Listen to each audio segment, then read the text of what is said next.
மட்டும்தான் பார்க்கறதில்ல, அதுக்காக எழுதியிருக்கேன். என்னோட பேர் நீலவேணி. நான் துடியலூர் பகுதி அசோகபுரம் ஏரியாவிலேருந்து வரேங்க. நான் வந்து விஜய் சாரை வந்து 1996 தான் தேவா படம் டிவியில் பார்த்தேன். அதுலேருந்தே வந்து விஜய் சார் வந்து எனக்கு இன்னும் ரொம்ப பிடிச்சி போச்சு. அப்போ இருந்து இப்போ வரைக்கும் விஜய் சாரோட ஃபேன் மட்டும்தான். அவருடைய ஞாபகமாக இருக்கணும் அப்படின்னு சொல்லி பார்க்கறதுனால அவரோட அட்ரஸ் தேடி நியூஸ் பேப்பர்ஸ்லாம் தேடிக்கிட்டு இருந்தேன். அப்போ கிடைச்சது நடிகர் விஜய் சாலிகிராமம் சென்னை 6,06,000 சொல்லி அதுக்கு வந்து லெட்டர் எழுதி போட்டேன். அதில் கிடைச்ச ஒரு பரிசு தான் எனக்கு இந்த ஃபோட்டோவும் இந்த இது வேணும். அதுக்கப்புறமா அவர் கல்விக்கு நல்லா என்கரேஜ் பண்ணுவார் அப்பத்துல இருந்தே. அதனால நான் என்ன படிக்கணும்னு ஆசைப்பட்டேன் அப்படின்னு சொல்லி அவருக்கு லெட்டர் போட்ட போது ஒரு செகண்டாக இந்த லெட்டர் எனக்கு வந்து போஸ்ட் பண்ணாரு. இதை பார்க்கும்போது ஆவரேஜ் ஸ்டூடெண்ட்டாக இருந்தேன். நான் வந்து நல்லா படிக்க ஆரம்பிச்சு 8th வரைக்கும் ஆவரேஜ் ஸ்டூடெண்ட்டு.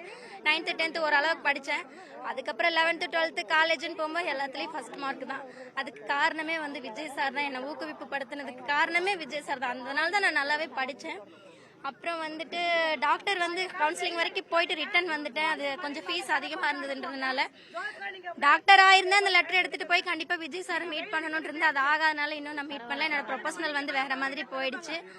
அப்புறம் அது அவரோட ஃபோட்டோஸ் இதெல்லாமே வந்து இந்த மாதிரி பர்ஸ் அப்பத்துலேருந்தே சேர்த்துட்டு இருக்கேன். 1996 டிச்சுக்குள்ளார அவரோட போஸ்டர் பார்த்தாலும் விட மாட்டேன்.